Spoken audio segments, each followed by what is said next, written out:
arriving on their motorcycle and pulling into a garage to park. But just as they're about to leave the garage, they see something so terrifying that they scream in horror and bolt away from there. In the next scene, we meet a police officer named Eva, who receives a call from her colleague, Bernie, informing her that they've found a dead body. Soon, Eva arrives at the crime scene, and we learn that today's date is August 16, 2017. She then goes to the earlier garage, where a man's body has been discovered. The poor guy was brutally stabbed multiple times, and the cops are assuming it was a robbery gone wrong. Eva carefully analyzes the scene, and given the brutal nature of the crime, she's convinced this wasn't a robbery. One of the officers then reveals that the victim's name was Arturo Ferrer, who was 36 years old. Outside the crime scene, Eva meets a woman named Maya, who turns out to be Arturo's wife. The officer delivers the devastating news to Maya, leaving her visibly shaken and distraught. When asked when she last saw him, Maya says it was just last night. She explains that she came home from a night shift job and has been calling him all morning, but he never answered. The poor widow breaks down in tears, so Eva tells the man who seems to be her friend to send Maya to the police station once she calms down. After some time, Eva meets with the forensic expert, who reveals there were 6 stab wounds, 4 to the chest, and 2 directly to the heart. The expert explains that Arturo couldn't even react or fight back, suggesting the killer was an incredibly strong man. Eva concludes that the viciousness of the crime was not random, but rather the result of pure personal rage. When Eva returns to the station, she finds that Maya is waiting for her. Eva finds it odd that Maya seems pretty composed, and busy with her phone, while Bernie sighs and says that this is just the way the younger generation is. Eva proceeds to interrogate her, and Maya explains how her friend, Sonia, mentioned one of Arturo's co-workers, whom she met at the gym. Apparently, this co-worker was overly interested in Arturo, and Maya indirectly implies they might have been having an affair. Maya also reveals that Sonia is currently in the waiting room. Later, Eva speaks with Sonia, who claims that the co-worker only had a crush on Arturo and nothing more. She also reveals how controlling Arturo was toward Maya, and she had to pretend to work extra shifts just to hang out with her friends. Sonia admits she never knew Arturo personally, and everything she knows comes from what Maya told her. Here, Sonia unintentionally mentions that Maya has another man in her life, Daniel, with whom she is very close. Eva realizes that this points to an affair, and later orders her team to investigate Daniel. Later, she discusses the situation with her team, and learns that Maya will be receiving a widow's pension of around €1,000 per month, which makes her suspicious. But since the forensic report confirmed the killer was a man, Eva suspects that the murderer must be Maya's lover. The scene then shifts to the day of Arturo's funeral, where Eva shows up, and watches as Maya tearfully delivers a speech. Just then, Eva gets a call from Bernie, who informs her that Maya lied about working the night shift when the incident happened. In the next scene, Eva arrives at Maya's parents' house to meet the grieving widow. The two women talk privately, and Maya admits she's been having an affair with Daniel, but didn't mention it earlier, because she didn't see how it was relevant to the murder. She also reveals she had an affair with another man named Andre a month before the wedding, which Arturo and their entire family found out about. Everyone stopped talking to her back then, but Arturo eventually forgave her. Maya pleads with Eva not to tell anyone about Daniel, fearing that Arturo's family would kill her this time. Eva also doesn't judge her, and figures out that Maya lied about the night shift because she was with her damn lover. Regardless, the officer remains suspicious, and approaches her boss to request tapping Maya's phone calls. The boss agrees, and Eva's team begins actively monitoring Maya's conversations. They hear countless calls, where it's surprisingly revealed that Maya pretends to still be grieving and distraught with her family, while happily chatting and laughing with multiple men. She doesn't miss her husband and feels no sadness for his death. Moreover, Maya appears particularly close to Daniel, and even confides in her mother about her intimate encounters with him. After 37 days of the murder, Maya finally admits to Daniel that she's married, but her husband was mysteriously murdered just weeks ago. The news devastates Daniel, who wonders how she could deceive him when they were already searching for an apartment together. One day, Eva's life takes a dark turn when her colleague, Bernie, is accidentally killed in a violent encounter with a criminal. The news shatters her to the core, as they had been work partners for years and were incredibly close. To make matters worse, the chief commissioner informs Eva that Maye's case is being pulled from the homicide unit and handed over to the organized crime division. Eva tries to protest, but the commissioner refuses to change his mind. 2 months later, Eva gets a call from her team member, who is still tapping Maye's phone calls despite the commissioner's orders. It turns out they have a major lead, as Maye is talking to a new guy named Salva about the incident. Both sound very nervous, and Salva tells her he spoke to his police friend, which immediately sends Maye into panic mode. The scene then cuts to a flashback of September 2016, 1 year before the murder. We see Maye and Arturo's wedding. The couple is very excited, but Arturo's family seems unhappy, and wonders how he could forgive such a cheater. As their marriage unfolds, we see that Arturo is genuinely sweet to her, but Maye seems very distant and unhappy.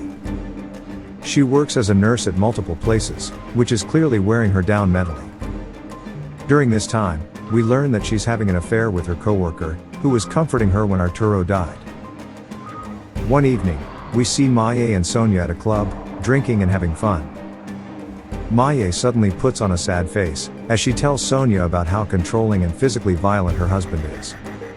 After pouring out her fake troubles, Maye claims she must head for home and bids her friend goodbye. But in reality, we see her arriving at another lover, Andre's house, where they end up getting intimate. Days later, Maye attends a party, where she comes across Daniel, and ends up spending an intimate night with him. They seem to have a strong attraction toward each other, so unlike with her other lovers, Maye decides not to tell him about her marital status. In the following days, the relationship between Daniel and Maye begins to grow even closer, as they spend a lot of time together. One evening, at home, Arturo expresses his frustration that his wife is always at work, making it difficult to even see her. Just then, Maye gets a text from Daniel, which is accidentally seen by Arturo. He demands to know who it is, but Maye accuses him of snooping into her private stuff. She snatches the phone from him, but Arturo understands what's going on, and angrily asks her to get out of the house. He also demands a divorce, and this enrages Maye so much that she physically assaults him before storming off. When she arrives at the hospital, the crazy woman texts Andre, claiming that her husband violently abuses her and she can't take it anymore. She indirectly tries to ask him to get rid of Arturo, but to her disappointment, Andre appears sensible and tells her to report it to the police, and says he will support her. In the next scene, we surprisingly meet her other lover, Salva, who is a much older man and her co-worker. They spend some time together, and Maye breaks down, complaining about how violent her husband is, and how she is seriously considering unaliving herself. The man tries to comfort her, and Maye says she wishes her husband was dead. She then begs Salva to do it for her, insisting that with Arturo gone, nothing would stand between them, but the old man is horrified by such a scary request, and doesn't respond. The scene then cuts to 1 month before the murder, when Maye approaches Salva at work, and wonders why he hasn't contacted her in a month. She then reveals that her husband is out of town tonight, and invites him over to her house, to which the old man excitedly agrees. That evening, after having some fun, Maye begins manipulating Salva, and reveals how Arturo is becoming increasingly violent. He suggests getting a divorce, but she angrily tells him her husband won't allow it, and accuses Salva of not truly loving her. Here, the old man assures her that he does, and finally agrees to do anything she says so they can be together. Afterwards, Maye takes him to the garage, and carefully explains what time her husband usually leaves for work, and where he normally parks his car. She also hands Salva a copy of the garage remote, instructing him to hide inside and wait for the right moment to attack. A few days later, we see Salva at his home spending some time with his wife and teenage son, where he suddenly gets a call from Maye. She speaks affectionately to him, before telling him about the perfect day to commit the deed, 16th of August. Salva's face tightens with hesitation, but she manages to convince him, while emphasizing that she loves him and wants them to be together forever. In the next scene, we see Salva riding his motorcycle, and heading toward Arturo's building. He then nervously opens the garage door using the key Maye gave him. Salva notices a few neighbors coming in, but manages to hide until they leave. Not long after, Arturo finally arrives at the garage, and Salva doesn't waste any time in attacking him with a knife. After successfully committing the murder, he immediately leaves, and gets rid of all the evidence.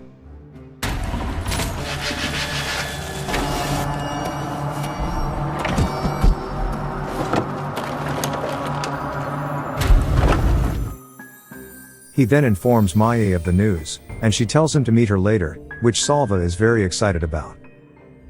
When Salva arrives to see Maya, he tries to get close, but she distances herself and pretends to be deeply distraught over her husband's death. She warns him that they must keep their distance, because the police are actively investigating, and she doesn't want any connection between them to be discovered. Salva agrees and hands her a prepaid phone to use if she needs to contact him secretly.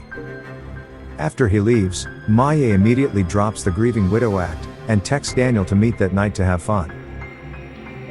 The scene then cuts to 2 months later, when Salva approaches Maya at work, but she acts distant and cold. She claims that she's stressed because of her husband's insurance paperwork, and her messy home. Upon hearing this, he immediately heads to her apartment, where he begins cleaning and doing chores. At one point, Salva opens her laptop to get information about the insurance, but is shocked to discover her intimate texts with Daniel, as well as the fact that they are planning a trip to Italy. This revelation hits the old man hard, and he realizes he's just being used and decides to leave her alone for good. A few days later, Maya calls Salva from her regular phone, and asks what's wrong, and if she did something to upset him. He tells her maybe they should take a break from each other, because every time she sees him, she's reminded of the terrible event.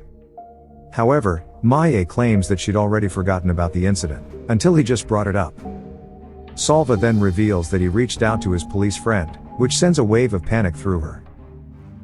In the present, Eva's team is listening closely, as Salva explains he only asked his police friend for an update on the case, and they got Andre's name.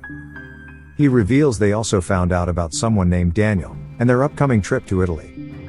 This clearly worries Maya, and she admits that she's dating Daniel because she feels alone, while Salva has his family and kids.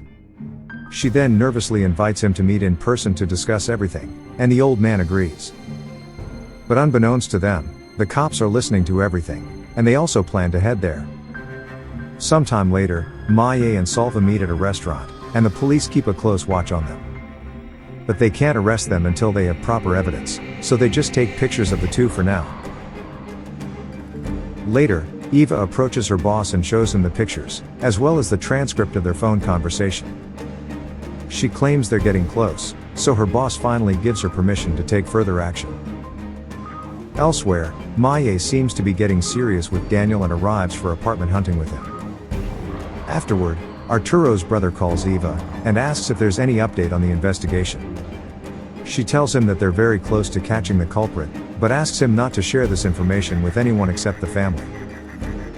Later, Maya arrives at Arturo's parents' house, and reveals that she wants to sell her apartment and split the proceeds. However, Arturo's brother firmly states that they can't allow the sale until the investigation is complete. Maya claims that it might take years, but he tells her that the cops already have the culprit's name and are close to catching him. The news sends Maya into panic mode, and she later calls Salva to inform him about it. However, he reassures her that no one is investigating him, and maybe they have another suspect in their hands. He tells her to relax, and adds that he hopes she has a better life now with Daniel. Maya admits she still thinks about him, and they agree to meet at a certain place in a few days. Upon hearing this, the cunning officers decide to plant a hidden microphone inside a napkin at the restaurant to record their conversation. In the following scene, the meeting takes place with the cops listening to everything carefully. Maya asks Salva about the key, but he assures her he took care of it and tells her not to worry. Afterward, Eva meets with her boss, and claims they now have enough evidence to make an arrest. The boss grants permission, after which Eva and her partner begin searching for Salva all over the city. His last phone call's location shows he's in the hospital, but they can't find him there. They conclude that someone must have tipped him off, and he has fled, but they eventually find him eating lunch in the hospital cafeteria. And so, the officers proceed to arrest him, and Salva calmly gives up, as if he'd been prepared for this moment. On the other hand, Maya is also arrested outside the apartment she's been sharing with Daniel. She looks utterly shocked, while Daniel is confused about what the hell is going on. The scene then cuts to the police station, where both culprits are interrogated separately. Salva tries to act tough and denies everything, while Maya pretends to be a grieving widow and cries. When Salva realizes they have all the evidence, he finally confesses to the crime, yet insists Maya had nothing to do with it. He claims she gave him the garage key a while ago in case he needed parking. Maya, on the other hand, throws him under the bus, saying Salva is a dangerous man, who got obsessed with her, and probably killed her husband. When Eva brings up proof of their affair, Maya claims she only let him go down on her sometimes because she was scared. Meanwhile, Salva still insists he acted alone, and did everything to protect Maya from the abuse. But Eva reveals that Arturo never abused her, and that everything was a twisted lie to manipulate him, which shocks Salva. Eva claims he could have gone through his midlife crisis by doing something else, but no, he had to be a pathetic simp, and drag lifelong shame onto his poor wife and son. In the end, both Salva and Maya are sentenced to prison, and the case is finally closed. After the incident, Eva resigns from the crime investigation team and transfers to regular police patrol. It is then revealed that Maya and Salva exchange love letters during their first month in prison. However, when Salva discovers she's having affairs with other inmates, he requests to change his statement and confesses the full truth during the trial. Salva is initially sentenced to 17 years in prison, while Maya receives 22 years. However, his sentence is later reduced due to his cooperation with authorities, while hers is increased because of her relationship with the victim.